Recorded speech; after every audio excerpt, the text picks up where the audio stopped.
বনি ইসরাইলের যুগে একজন ব্যক্তি সরকারি জামানায় কোটিপতি, নাম তার কিফিল। নাম কি? কিফিল। এই কিফিল অর্থের কোনো অভাব ছিল না, কোটি কোটি টাকার মালিক ছিলেন, কিন্তু চরিত্র ভালো ছিল না। ওর নজরে যদি কোনো একটা মেয়ে মহিলা ভালো লাগতো, টাকার বিনিময় হোক, হুমকি ধামকি দেওয়া হোক, তার সাথে যৌন চাহিদা মেটানোর জন্য কৌশল অবলম্বন করত। এই কিফিল তার কাছে একটি মেয়ে মহিলা আসছে। ওই মহিলা তার ওই সময় মনে করেন 500 টাকার দরকার, কোথাও কোনো টাকা পায় না। টাকা না পাইয়া কেউ তো বলে তুই কিরাম করে ঘুরলেও তোদের কেউ টাকা দেবে না, তবে তোর একটা ভালো একটা সিদ্ধান্ত আমি দেই। বলে কি সিদ্ধান্ত দিবা? কয় অমুক গ্রামে অমুক এলাকায়, নাম তার কিফিল, ও তো কোটি কোটি টাকার মালিক, তুমি যদি যাও তোমাকে 500 টাকা না 5,000 দিতে পারবে, তার কাছে তুমি চলে যাও। ওই মহিলার হৃদয় আশা নিয়ে ওই কিফিলির বাড়ির দিকে রওনা। কিফিলির বাড়ির গেটের ছেড়েছা, গেটটা লক করলো, তারপরে বাড়ির ভিতরে ঢুকলো। দায়া বলতেছে, ভাই আমি তো একটা সমস্যার সম্মুখীন হয়েছি, ভাই আপনার কাছে কি বড় আশা নিয়ে আপনি আমাকে 500 টাকা ধার দেন, আমি কিছুদিনের মধ্যে টাকাটা আপনাকে পরিশোধ করে দিব। মহিলা দেখতে শুনতে অনেক সুন্দর ছিল, ভালো ছিল। এবার কি কয়, টাকা তোমাকে দিব, একটা শর্ত আছে। কি আছে? একটা শর্ত আছে, শর্ত যদি মানে পরিমাণ মতো তোমাকে আমি অর্থ দিব, এছাড়া কোনো ওয়াজ কাজ হবে না। বলে ভাই কি শর্ত? মহিলা ভাবতে হয়তো আমার একটু কাজ করতে বলবে, বাড়ি ঘর গ্রাম সাজতে বলবে, এরকম একটা মানে তারিখ। ভাই বলেন কি শর্ত? তোমাকে আমি টাকা দিতে পারি, শর্ত হলো আমার বিছানায় তোমার সময় কাটাইতে হবে। নাউজুবিল্লাহ। ভাই এমন কথা তুমি বলিও না, তোমার কাছে আমি ধার যদি ধার দেবা, কিছুদিনের মধ্যে তোমার ধারের টাকাটা আমি পরিশোধ করবো। ভাই কোনো ওয়াজ কাজ হবে না, আমার কাছে সময় দিতে হবে, আমার জন্য চাহিদা তোমার মিটাইতে হবে, তারপরে আমি তোমাকে টাকা দিব। এবার মায়ের টাকা লাগবেই, টাকা ছাড়া এই কাজ চমৎকার হবে না। এবার মহিলা রাজি হয়ে গেল। রাজি হওয়ার পর কিফিল বলতেছে, রুমের ভিতরে ঢোকো, শরীরের মধ্যে কোনো কাপড় চোপড় থাকবে না, মাথার তারাঘাত পর্যন্ত থাকবে না। এবার মহিলা রুমের মধ্যে ঢুকিয়া শরীর থেকে কাপড় খুলে ফেললো। কিফিল পাশে রুম থেকে তিনিও শরীরের কাপড় খুইলা রুমের মধ্যে ঢুকলেন। মেয়ে 2 ডালের উপরে বসলেন। দেখে মেয়েটা মহিলাটা থরথর করে কাঁপতেছে, আর চোখ বায়া বায়া পানি গুনা ধরতেছি। এবার কিফিল ডাকতে কয়, ও বোন তুমি কেন কাঁদতেছ? তোমার শরীর কেন কাঁপতেছে? কয় না আমি কাঁদি না। কয় কে কাঁদে? কয় আমি কাঁদি না, আমাকে কাঁদায়। দিলের ভিতর কার ভয়? ওই মহিলার দিলের ভিতরে আল্লাহর ভয়। ওই মহিলার দিলের ভিতরে কার ভয়? আল্লাহর ভয়। আর কিফিলের দিলের ভিতরে আল্লাহর ভয় নাই। এই জন্য আল্লাহ বলে, আম্মা মান খাফা মাকামা রাব্বিহি ওয়া নাহান নাফসা আনিল হাওয়া। আরে বান্দা, পরকালে তুই কি নিয়ে আমার সামনে দাঁড়াবি? এ বান্দা একটু চিন্তা কর, একটু ভাব। জিনার গুনাহ নিয়ে আমি আল্লাহ আমার কাছে সামনে দাঁড়াবি, সুদকুশের গুনাহ নিয়ে আমি আল্লাহ আমার কাছে সামনে দাঁড়াবি, বেপরদার গুনাহ নিয়ে আমি আল্লাহ আমার কাছে সামনে দাঁড়াবি। এ বান্দা, তোকে আমি অনেক মায়া করে মহাব্বত করে বানাইছিলে বান্দা, কেমনে তুই আমার থেকে দূরে সরে থাকো? একটু কি ভাবস না কিয়ামতের ময়দানে তোর বিবির সামনে, তোর সন্তানের সামনে, তোর মা বাবার সামনে, তোর ভাই বোনের সামনে দাঁড়াবি, তখন যদি তারা দেখে তোর আমল নামায় জিনার গুনাহ, তোর আমল নামায় এই গুনাহ সেই গুনাহ, ওই সময় কি তোর লজ্জা লাগবে না? এবার এই মহিলার তেলের ভিতরে কার ভয়? বলে আল্লাহর ভয়। আরো বলে কার ভয়? আল্লাহর ভয় মহিলার তেলের ভিতরে। আর কিফিলের তেলের ভিতরে আল্লাহর ভয় নাই, শয়তানের ধোঁকা। এবার বলে কে তোমাকে কাঁদায়? আমাকে কাঁদায় আমার আল্লাহ। কই আল্লাহ? কই আল্লাহ আছে আল্লাহর জায়গায়, কিন্তু ভাই আমার দিলে আমি কোনো গুনার ইস্পাত লাগাই নেই। ভাই আমার বড় ভয়, কিয়ামতের ময়দানে আমি কেমনে জিনা গাই একটা নারী হয়ে আল্লাহর সামনে দাঁড়াবো। ভাই আমার জানা সত্যি একটা ঘোড়ার ইস্পাত আমার দেহে লাগাই নাই। ও ভাই তুমি যদি আল্লাহকে ভয় করো, আমি তোমার জন্য আল্লাহর কাছে দোয়া করব। যখন বলছে আল্লাহকে ভয় করো, ভাই তুমিও কিয়ামতের দিন আল্লাহর সামনে কেমনে দাঁড়াবা? যখন বলছে আল্লাহর সামনে কেমনে দাঁড়াবা? ওই যুবক বিপিন নামে ব্যক্তি লাভ দিয়ে দাঁড়ায় গেছে, দাঁড়ায় বলে বোন তাড়াতাড়ি তুমি ওঠো, কাপড় পরিধান করো। এমন কথা জীবনে কোনোদিন শুনি নেই। কত মেয়ে কত মহিলার সাথে আমি সময় দিলাম, আমার জন্য চাহিদা মিটাইলাম, কোনো মেয়ে কোনো মহিলা এরকম কথা বলে নাই। সকলে আরো আনন্দ নিয়া আরো খুশি মুখে হাসতে হাসতে আমার কাছ থেকে টাকা নিয়ে বিদায় হয়ে গেছে। কিন্তু তুমি যে মালিকের কথা বলো, আমারও মন সাক্ষী দেয় একদিন আল্লাহর কাছে দাঁড়াইতে হবে। ওই দিন আমি এই গুণে নিয়ে কেমনে দাঁড়াবো? বোন আমি এখন তোমাকে যদি এই টাকা দিয়ে ছেড়ে দেই, আমাকে কি আল্লাহ মাফ করবেনি? অবন তোমার কাছে আমার একটা আরজি, তুমি আমাকে তওবা করাইয়া দাও, আর আল্লাহর কাছে আমার জন্য একটু দোয়া করে দাও, আল্লাহ জানি আমাকে মাফ করিয়া দাও। এবার ওই মহিলা ওই কিবিলকে তওবা পাইলো এবং আল্লাহর কাছে মুনাজাত করে দোয়া করলো। তারপরে ওই মহিলাকে প্রয়োজন মতো কিছু অর্থ দিয়ে দিল আর বলল বোন আর তোমার কোনোদিন এই টাকা ফেরত দিতে হবে না। সামনে যদি কোনোদিন সমস্যার সম্মুখীন হয় তাহলে তুমি আবার আইসো, আমি তোমাকে বোন বললাম, তুমি আমাকে ভাই বললা, আমি তোমার সহযোগিতা করব, আমার টাকা পয়সার কোনো অভাব নাই। ওই দিন চলে যাওয়ার পর ওই রাত্রেই কিফিল নামে বেঈমানটার মৃত্যু হয়ে যায়।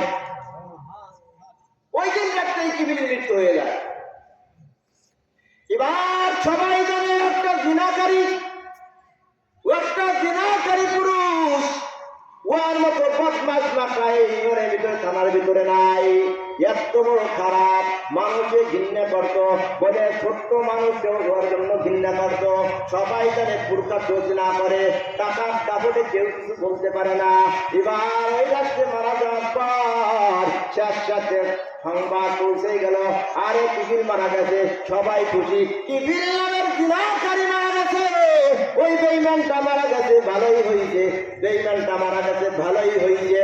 এই সকালবেলা ওই মহিলার কেন মৃত্যু সংবাদ পৌঁছে গেছে, শত শত মানুষ দেখতে আসছে জিনাকারীর মৃত্যু কেমন হয়, এত পাপিষ্ঠ ব্যক্তির মৃত্যু কেমন হয়, মানুষ দেখতে গেছে। আল্লাহর কত রহমত, আল্লাহ কত দয়াময়। আল্লাহ পাক রব্বুল আলামিন তার ঘরের দরজার সামনে কাঠের দরজায় সুন্দর করে লিখেছে কত গাফারাল্লাহু লিল কাফিল।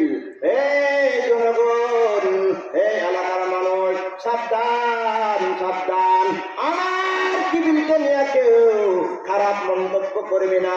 গতকাল কিবিল যেই কাজটা করছে, আমি আল্লাহ, আমি তো এমন আল্লাহ, মার চেয়ে বাবার চেয়ে আমার মায়া বেশি, সমস্ত জিনিসের দিকে আমি আল্লাহ, আমার মায়া বেশি। যত বড় অন্যায় করুক, যত বড় গুনাহ করুক, এমন কোন গুনাহ নাই আমার বান্দা করে নাই। কিন্তু যদি আমার কাছে আত্মসমর্পণ করে আমার কাছে ক্ষমা চায়, আমি আল্লাহ তার জীবনে সব গুনাহগুলো মাফ করিয়া দিই।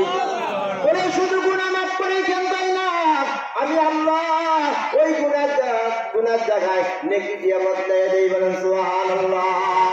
সাবধান, আমার বান্দা কিবিলকে নিয়ে কেউ খারাপ মন্তব্য করবে না। ওই খোদাই করা লেখা দিয়ে দেখে সেই নত হয়ে যায়, এমন কাজটা কি করলো, এমন কাজটা কি করলো। আজকের জন্য খোদাই করে লিখে দিচ্ছে যে সাবধান, আমার বান্দাকে নিয়ে কেউ খারাপ মন্তব্য করবে না। এই জন্য বলছে পাপীকে ঘৃণা করা যাবে না, পাপকে ঘৃণা করতে হবে। আর আমরা কি করতেছি, ওমা আগে ব্যাপার ছিল খারাপ, এনে 20 বছর ধরে ভালো হয়ে গেছে, এই ভালোর কোনো নাম নাই। ও আর বছরে নামাজ পড়বো, আর পিছনে এইটা করবো, ও আর চিনি না। আরে মিয়া, ভালোটা দেখেন, খারাপটা দেখেন।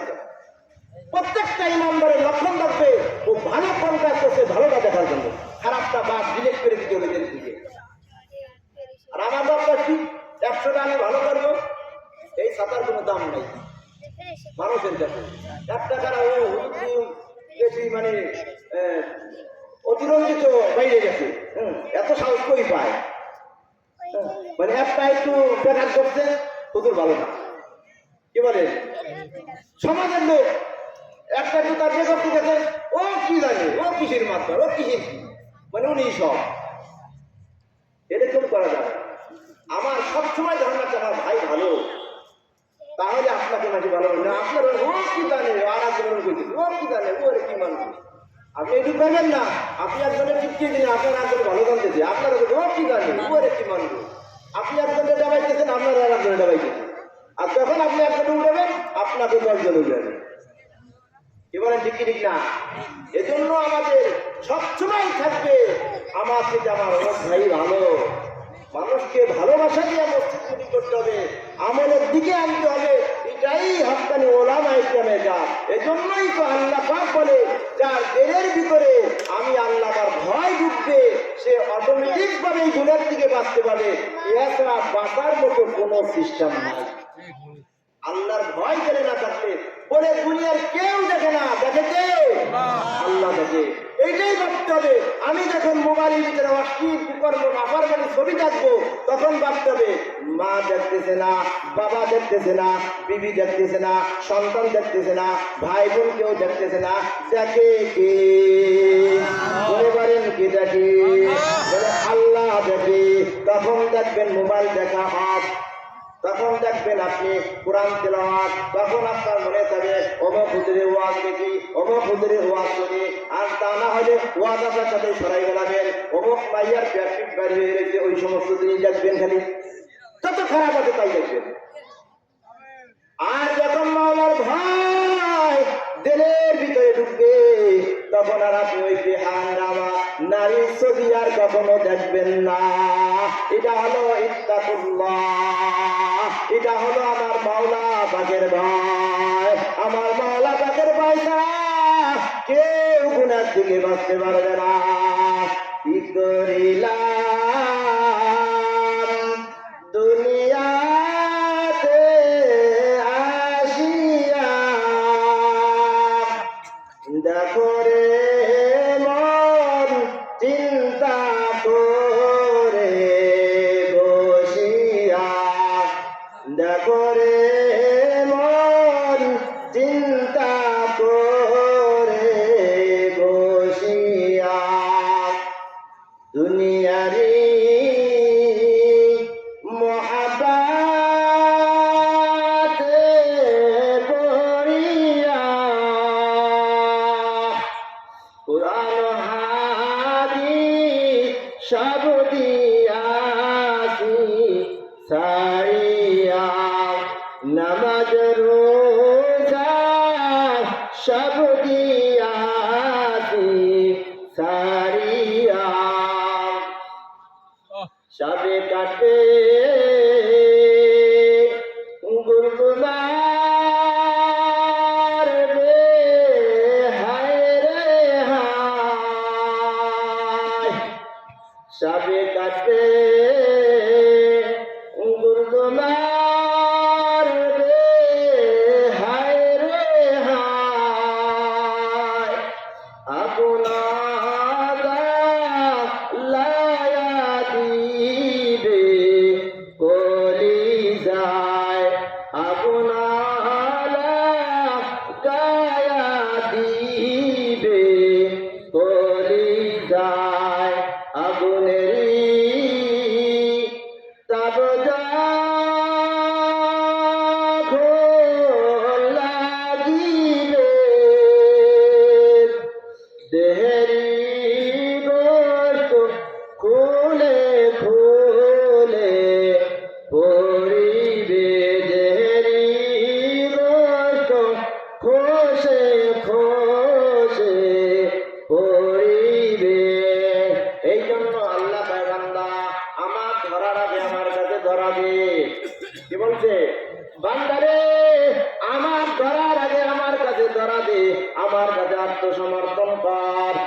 যদি না হয়, আমি আল্লাহ যদি একবার ধরিয়ে ফেলাই, ইন্না বাতশা রাব্বিকা লাশাদীদ, আমার ধরা সাংঘাতিক ধরা। আমি যদি ধরিয়াই ফেলাই, দুনিয়ার এমন কোন শক্তি নাই আমার হাত থেকে বাঁচানো। এই জন্য আল্লাহ ধরার আগে আমার ধরা দিতে হবে। কি বলেন ঠিকই ঠিক না? তওবা করতে হবে, আল্লাহ আমাকে মাফ করো। তওবা ছাড়া গুনাহ মাফ হবে নাকি? আল্লাহর কাছে খাস তওবা করান। বন্ধুরে, আমরা তো মুসলমানের ঘরে জন্ম নিয়েছি, তাই আমরা মুসলমান, ঠিক আছে, কিন্তু ইসলামটা এমনি এমনি দুনিয়ায় আসে নাই। ফিরআউন কত বড় কাফের, তিনি নিজেকে খোদা দাবি করলো, বলে আমি খোদা, আমি আল্লাহ। আমাকে যারা আল্লাহ মানবে না তাদেরকে হত্যা করে ফেলানো হবে, মায়ের পিঠ প্রথম দেওয়া হবে, তারপরে দুনিয়ার দিকে শেষ করে দেওয়া হবে। কিন্তু তার ঘরের ভিতরে ইমানদার নারী আছে না নাই? এক বান্দি, এক দাসী, তার দুইটা কন্যা সন্তান, একটা 5 বছর বা 5.5 বছর বয়স, আর একটা যুগ্ম বিবাহিত সন্তান। এবং ওই সন্তানের মা মুসা নবীর উপর ঈমান আনলো। আল্লাহর উপর ঈমান আনার পর একদিন, 2 দিন, 3 দিন, 1 সপ্তাহ, 2 সপ্তাহ, 3 সপ্তাহ, 1 মাস, 2 মাস অতিবাহিত হয়ে যাওয়ার পর এরকম হাত থেকে চিরুনি পড়ে গেছে, অথবা যে কোনো একটা জিনিস পড়ে গেছে। এবার ওখানে সময় কয় বিসমিল্লাহির রহমানির রহিম। এই কথাটা আমার ওই বাসার ভিতরে এক মহিলা শুনে ফেলাইছে। শোনার পর ফিরআউনের কাছে কয়, কারে তুমি খাওয়াও, কারে তুমি পড়াও? বলে কেন? কয় তোমার অমুক বান্দি, অমুক দাসী, সেটি মুসাকে নবী মেনে ফেলাইছে, আল্লাহকে আল্লাহ মেনে ফেলাইছে, তুমি কারে খাওয়াইতেছ? কয় কি কয়? তাই তোমার সব একজন 2 জনকে নিয়ে তার তদন্ত করার পর এবার তাকে বাস্তব দেয়। এবার ফিরআউন মহিলাকে ডাক দেয়, ডাক দেওয়ার পর কি ব্যাপার? আমার টাকা মাত্রা বড়, আবার আমার সাথেই খারাপ ব্যবহার করো। তুমি নাকি মুসাকে নবী মানলা, তুমি নাকি মুসার আল্লাহকে আল্লাহ মানলা, আমি কি দোষ করছি? আমারে মানো না কে? জানো আমাকে আল্লাহ না মানলে দুনিয়ায় থাকতে পারবা না। কয় দুনিয়ায় থাকতে আসি নাই। মহিলা কি কয়? দুনিয়ায় থাকতে আসি নাই। এবার কয় তাই নাকি? এবার জল্লাদকে ডাক দেয়, কয় আগামীকাল এলাকার ভিতরে সংবাদ পৌঁছিয়ে দাও, ফিরআউনের অমুক দাসীকে প্রকাশ্যে বিচার করা হবে।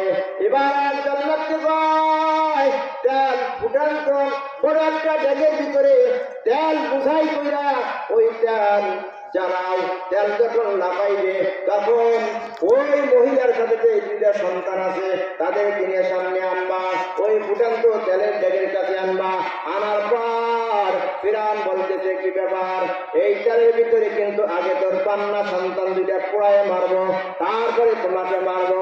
মহিলা বলে যা কিছু বুঝাও কোনো কাজ হবে না।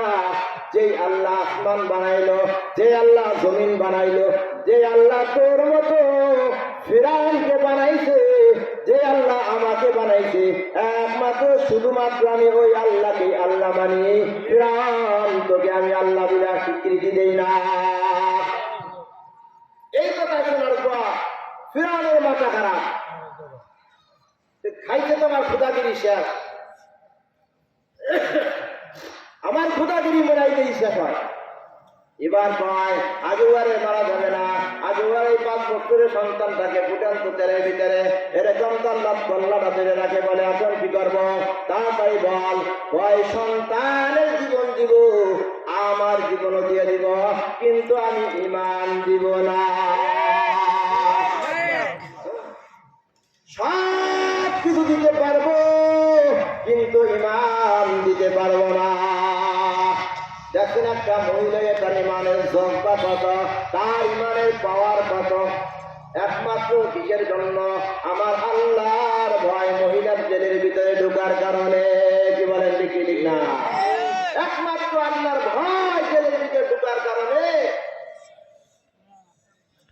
জীবন দিয়ে দিবে কিন্তু ঈমান দিবে না। ওই জায়গায় আমি আপনি যে কি হইতে আল্লাহই ভালো জানি।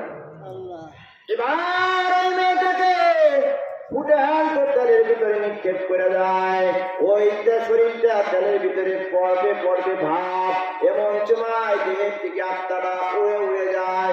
আর মা দেখতে পায় আমার মেয়ের শরীর থেকে আত্মাটা উড়ে উড়ে যায়, আর বলে মা ইমানের উপর অটল থাকো মা, জান্নাতে দেখা হবে। বলেন সুবহানাল্লাহ। মা জান্নাত আপনার জন্য অপেক্ষা করতেছে মা, ইমান ছাইও না মা। দেখতেছে মেয়ে দেখ থেকে একটা বাইর হইয়া উড়ে উড়ে যায়, আর বলে মা ইমানের উপর অটল থাকো, জান্নাত তোমার জন্য অপেক্ষা করতেছে, দেখা হবে জান্নাতের ভিতরে।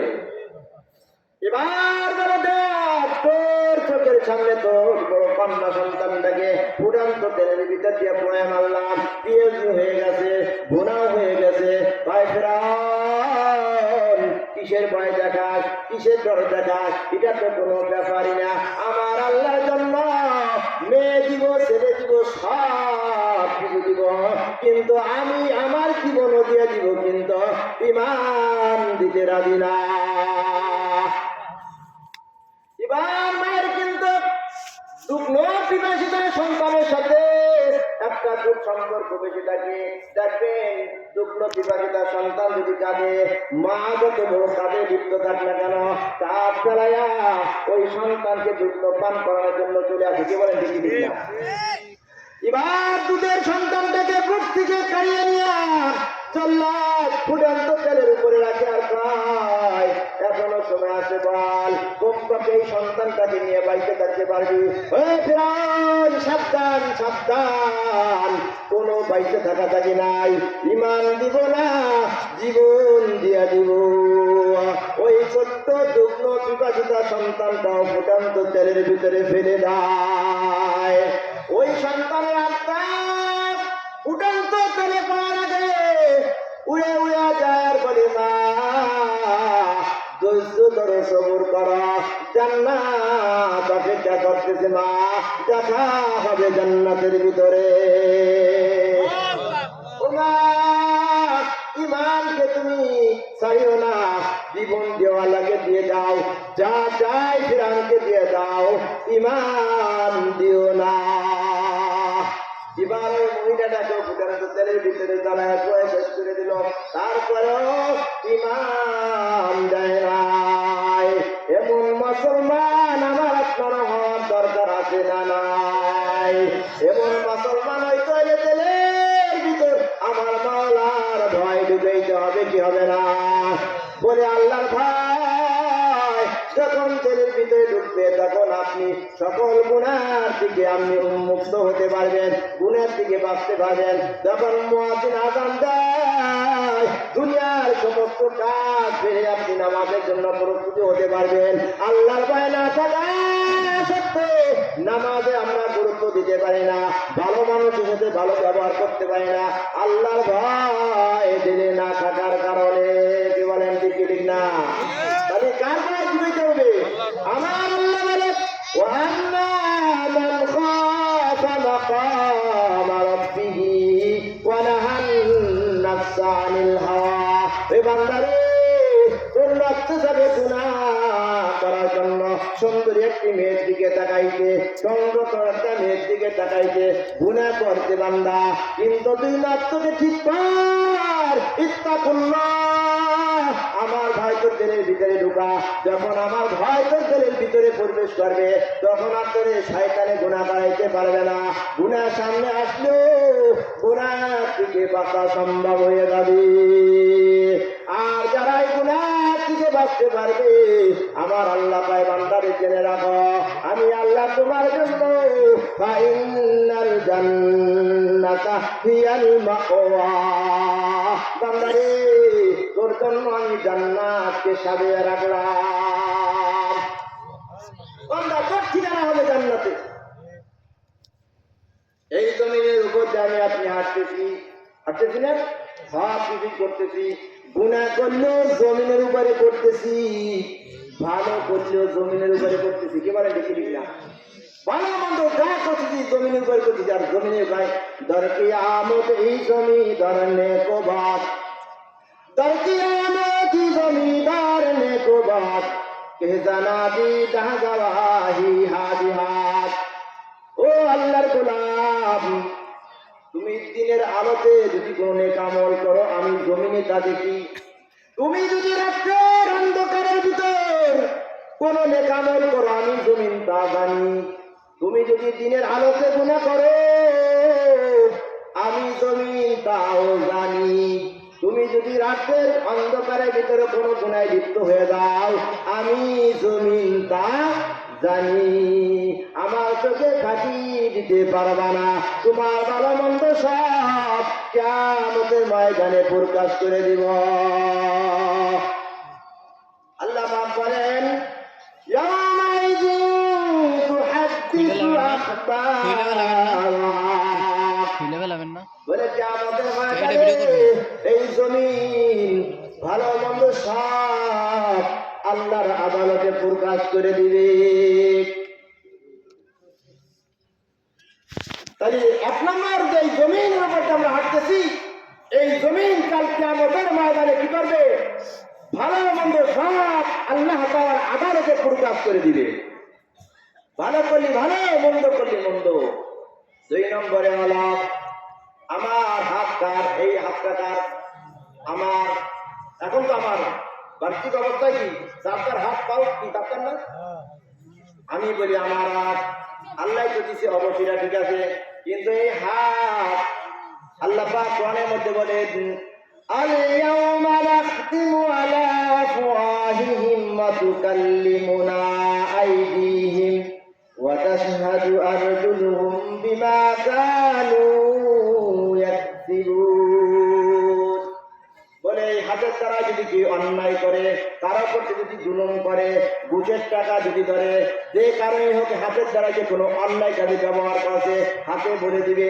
পায়ের দ্বারা যদি কেউ অন্যায় পথে চলে পায়ে বলে দিবে। চোখের দ্বারা যদি অন্যায় দেখে চোখে বলে দিবে। জবানের দ্বারা অঙ্গ প্রত্যঙ্গ, যে যে অঙ্গের দ্বারাই যে গুনার কাজ করবে সব আল্লাহ পাকের আদালতে বলে দিবে। তিন নম্বরে কিরামান কাতিবিনা ইয়ালামুনা মা তাফআলুন। এই দুই কাজে দুই সম্মানিত লেখক ফেরেশতা, আপনি নেকি কত করতেছেন আর গুনাহ কত করতেছেন। ডান কাজের ফেরেশতা নেকি লেখে আর বাম কাজের ফেরেশতা গুনাহ লিখতেছে। এই ফেরেশতা কিয়ামতের ময়দানে আপনার ব্যাপারে উত্তরিতা করবে, বলবে আল্লাহ এই বান্দা চার দোকানে বসে রয় নাই, গল্প গুজবে বসে আছে না, এরা তো ওই সারিয়া বা মসজিদের মাহফিলে তারা বসে বসে আল্লাহ আপনার বয়সের কথাগুলো বলছে এবং আমরা শুনছি। আর সেই কপালগুলো আমার ঘুরতেছে, ওদের ব্যাপারে লাগতেছে মাফিল বাদ দিয়া যেখানে গেলে ইমান বাড়ে, যেখানে গেলে ইমান বাড়ে, যেখানে গেলে আল্লাহর সাথে মহাব্বত পয়দা হবে, নবীর সাথে মহাব্বত পয়দা হবে, দ্বীনের সাথে মহাব্বত পয়দা হবে, উলামায়ে কেরামের সাথে মহাব্বত পয়দা হবে, এক মুসলমান অপর মুসলমানের সাথে মহাব্বত পয়দা হবে। ওই কাজ বাদ দিয়ে অন্য জায়গায় আছে। আর যারা মাহফিলে আইছি আমরা কিসের জন্য আইছি? দিল ভাঙাটা জোড়া লাগানোর জন্য, কি বলেন ঠিক না? তাহলে তিন নম্বরে কিরামান কাতিবিনা ইয়ালামুনা মা তাফআলুন, এই সম্মানিত লেখক ফেরেশতা দাঁড়ায় যাবে। চার নম্বর হলো যেই খাতায় লেখা ফেরেশতারা যেটার উপর লিখতেছেন ওই খাতাটা দেখানো হবে, দেখো কি কি কাজ করছো। মাহফিল বাদ দিয়া মোবাইলের ভিতরে গেমস খেলতেছো, টিকটক করতেছো, দেখতেছো, কপাল গোড়া, বুঝবা তো মরার পরে। যাই হোক, আমরা যারাই গুণের কাজের সাথে জড়িত আমরা কাকে ভয় করবো বলেন? আল্লাহকে ভয় করে ওই গুণের থেকে বাঁচার জন্য চেষ্টা করবো, কি বলেন? আর প্রত্যেকেই আমরা কোরআন হাদিসের মসজিদ যেখানেই হবে যত কদম ফেলায় ফেলায় যাব আল্লাহ পাক রব্বুল আলামিন তত কদমে কদমে আল্লাহ পাক নেকি দিবে। বলে হক্কানি উলামায়ে কেরামের চেহারার দিকে তাকায় থাকলে আপনার সগীরা গুনাহ খালি ঝরতেই থাকবে, মাফ হতেই থাকবে, মাফ হতেই থাকবে। বলেন সুবহানাল্লাহ। আল্লাহ পাক রব্বুল আলামিন আমাকে যে সমস্ত কথাগুলো বলার তৌফিক দান করেছেন, আগে আমাকে আমল করার তৌফিক দান করুন এবং শ্রদ্ধা যারা শ্রবণ করেছেন আল্লাহ তাআলা তাদেরকে আমল করার মতো তৌফিক দান করুন। সকলেই বলি আমিন।